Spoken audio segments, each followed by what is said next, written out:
Hey, how's it going, guys? This is your boy Hazzed, and today we're going to be doing a feral druid since you all been asking how do we do that. So the first thing we got to look at is probably going to be talent. So let's do this, guys.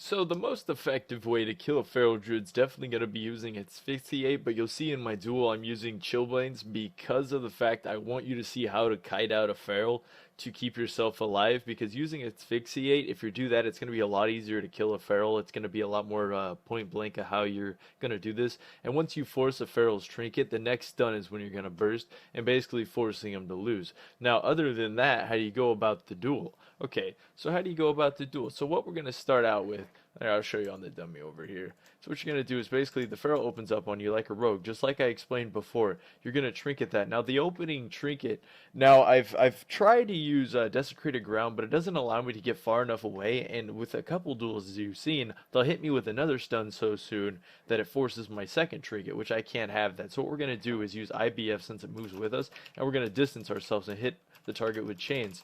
Now, if you have chillblains or not, that's going to slow the feral enough that you can get away. Now, why are you doing that? Every time a feral builds combo points and uses one of its finishers, it's basically going to give him a full heal. Now, you also remember you can dispel their hots. So if you're using if you're using the stun, chances are you're not going to have to really change presences when you go for the kill doing that, since you're going to go for the long game.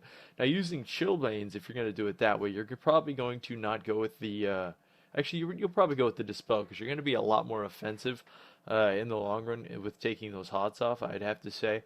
But basically, you're going to put, distance between you and him. And chances are he's going to come in hot soon. What do you do when he jumps in? So I'm going to run back, simulate him jumping in. He jumped in on me. Oh no! You're going to start healing off him. Why are we healing off him? Because you're going to go for late game, guys. Because if you're not going for late game against a feral, it's going to be bad. So as soon as you can, when you have the time, jump away from him. Get distance away from him.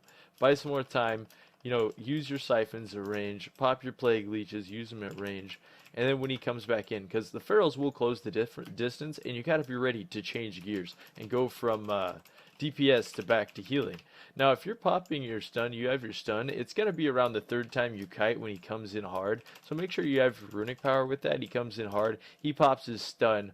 You're going in back on him. He's sitting here hitting you for a second. You're going to force him to kind of play defensive. You're going to throw your stun and then burst hard. Make sure you have big frost strike crits so you're going ham on the target.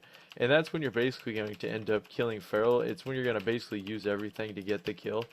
Do you want to use that while they're bursting? No, guys. Why? Because they're going to have a lot more healing while they're bursting, not only because of the abilities that they're popping and, of course, the extra versatility off of their trinkets, because of their cat cooldowns. It's going to their cat cooldowns, their major cooldowns, which is going to make their abilities cost less energy, which means, remember what I said earlier, probably haven't said yet, each combo point builds up, and every time they use a 5-stack, it's going to heal them. They're going to get a big heal from it. And of course, the rejuvenation's going off, but that doesn't matter right now.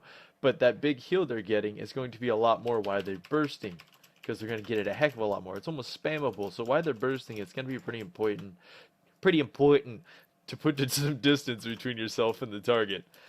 And you're definitely going to need to save your trinkets for that. Now, while they're bursting, you're going to use Desecrated Ground, because they are going to stick on you while they're bursting. They're going to make sure they're on you while they're bursting. So Desecrated Ground for that, because their shred's going to actually be a stun, so they can actually spam that stun at you if you just trinket it or something. So you're going to save your trinket. You're either going to use your trinket earlier to get out of a second stun if they're smart enough to do that, or you're going to use it later on when probably getting the kill.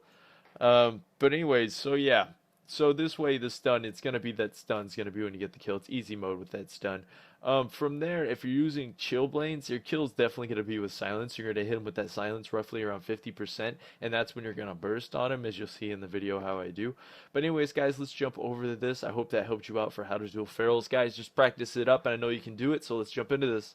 Today we're doing a feral. I actually logged on a feral, played one of my old ferals, and realized how to do one quite better just for this how-to video. So we're gonna wait for this feral to open. Basically, I'm gonna throw down Desecrated and get out of his opener, because we want to foil that opener. The faster we can get away and the less points he can proc, is going to be a heck of a lot better for us. He's coming in hot, so I'm going to use IBF there, which is going to actually put me in a kind of a bad spot for when he bursts, but it's fine. So we're just going to keep kiting him out, because the less stuff he actually has, the better off we are.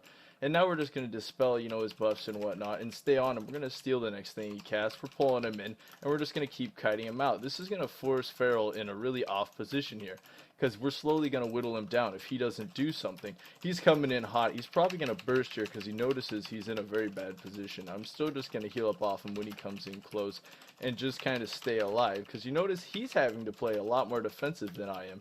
He's popping burst. There's the stun. That was what I was worried about with using IBF early, which is fine. And we're just going to keep kiting out of the range of the Feral.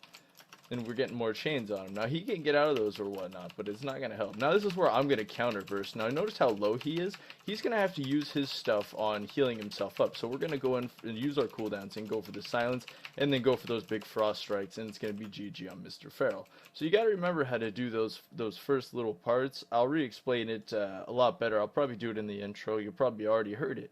But basically, all you do is kite him out, and then blow CDs, go for the silence, and then, you know, just do it. Till next time, guys.